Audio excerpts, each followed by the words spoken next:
नमस्कार विद्यार्थी मित्रांनो, आपण जरी सरकारी नोकरीच्या शोधात असाल तर आपल्यासाठी ही महत्त्वाची बातमी आहे।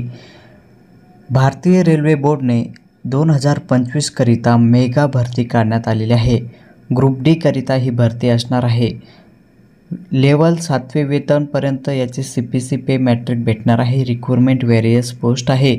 जर आपल्याला अर्ज करायचा असेल तर 23 जानेवारी 2025 पासून अर्ज सुरू झालेला आहे आणि शेवटची तारीख ही 22 फेब्रुवारी 2025 पर्यंत असणार आहे। सविस्तर जाहिरात यामध्ये दिलेली आहे। आपण याची ऑफिशियल वेबसाईट लिंकमध्ये देणार आहोत। त्या ठिकाणी जाऊन तुम्ही ही PDF डाउनलोड करून सविस्तरपणे याची माहिती वाचू शकता। टोटल ग्रुप डी करिता 32,438 पदासाठी भरती असणार आहे। यासाठी मिळणारे वेतन श्रेणी ही 18,000 पासून सुरुवात होणार आहे। Various post level 1 to 7 CPC pay matrix असं असणार आहे। याची सविस्तर माहिती या ठिकाणी देण्यात आलेली आहे। काय यासाठी पात्रता लागणार आहे, कोणकोणते यासाठी डॉक्युमेंट तुम्हाला लागणार आहे, सविस्तर या PDF मध्ये देण्यात आलेले आहे। तर 10वी पासवरती ही भरती असणार आहे। लवकरात लवकर आपण जाऊन ह्या ऑफिशियल वेबसाईटवरती तुम्ही अर्ज करू शकता। तर अर्ज कसा करायचा ते सुद्धा आपण तुम्हाला ह्या व्हिडिओमध्ये सांगणार आहोत।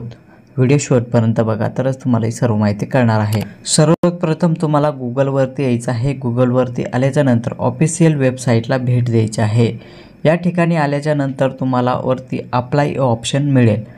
जर तुम्ही या अगोदर जर यासाठी अर्ज केला असेल तर त्या तुम्हाला ऑलरेडी अकाउंट यावर क्लिक करायचं आहे आणि आपण जर या अगोदर अर्ज केलेला असेल तर इथं तुम्हाला जीमेल आणि पासवर्ड, जो जीमेल आणि पासवर्ड तुम्ही बनवला आहे तो तुम्हाला या ठिकाणी टाकून घ्यायचा आहे।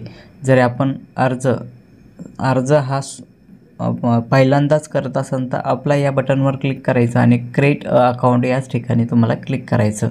हे आल्यानंतर इथं तुम्हाला नोट दिले जाईल, ते संपूर्ण वाचून घ्यायचे आणि ओके या बटनवर क्लिक करायचं। इथं तुम्हाला नॅशनॅलिटी तुम्हाला इथं सिलेक्ट करून घ्यायची आहे। तर इथं तुम्ही इंडियामधून आहात तर इंडियामधून तुम्हाला हे सर्व सिलेक्ट करायचं। फर्स्ट नेम टाकायचं, फुल नेम टाकायचं, त्यानंतर फुल नेम ऑटोमॅटिकली येऊन जातं। जर तुमच्या जर डॉक्युमेंटवरती काही नाव चेंज झाले असेल तर ते तुम्हाला इथं येस नो करायचं आहे। जर तुमच्या डॉक्युमेंटवरती 10वीच्या बोर्डच्या मार्कशीटवरती नाव चेंज झाले असेल तर येस करायचं, नसेल झालं तर नो करायचं। येस झाला असेल तर संपूर्ण डिटेल्स तुम्हाला या ठिकाणी टाकायचे आहे, नसेल तर नो करायचं।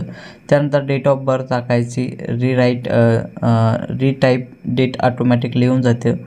सिलेक्ट जेंडर तुम्हाला इथं करून घ्यायचं आहे। त्यानंतर फादर नेम टाकायचं आहे, रिटाईप फादर नेम ऑटोमॅटिकली येऊन जातं।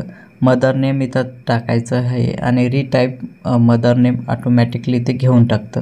नंतर या ठिकाणी तुम्हाला जीमेल टाकायचं आहे, जीमेल टाकून घ्यायचा आणि त्यावर व्हेरिफिकेशन OTP येईल, तो OTP तुम्हाला या ठिकाणी टाकून घ्यायचा आहे। तसंच तुम्हाला मोबाईल नंबरसुद्धा या ठिकाणी टाकायचा आहे आणि त्याचप्रकारे ज्या मोबाईल नंबरवर OTP येईल तो OTP तुम्हाला या ठिकाणी व्हेरीफाय करून घ्यायचा आहे।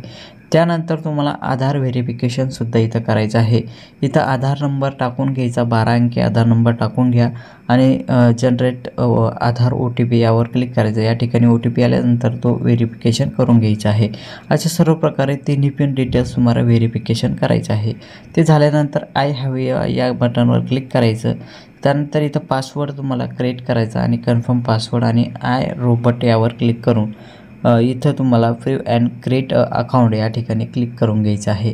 हे झाल्याच्या नंतर तुमचे इथं डिटेल्स सर्व सबमिट झाल्याच्यानंतर डॉक्युमेंट त्या ठिकाणी तुमचं 12वी 10वी जेही एज्युकेशन तुमचं कंप्लीट झालं आहे ते सर्व डॉक्युमेंट तुम्हाला या ठिकाणी टाकून घ्यायचं आहे।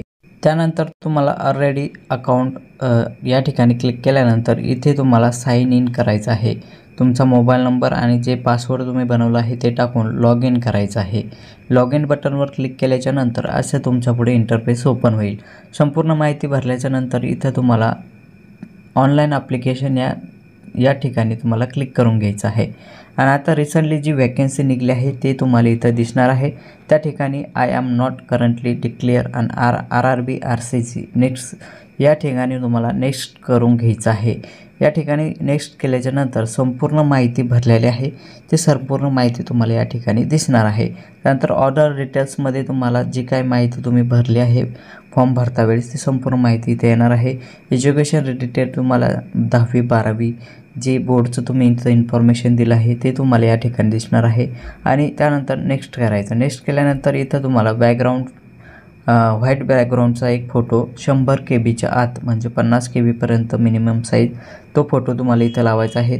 त्याच प्रकारे तुम्हाला डिजिटल सिग्नेचर या ठिकाणी 50 KB किंवा 30 KB पर्यंत अपलोड करायचे आहे आणि सेव्ह या बटनवर तुम्हाला क्लिक करून नेक्स्ट करायचं आहे। हे संपूर्ण झाल्यानंतर पेमेंट करायचं आहे।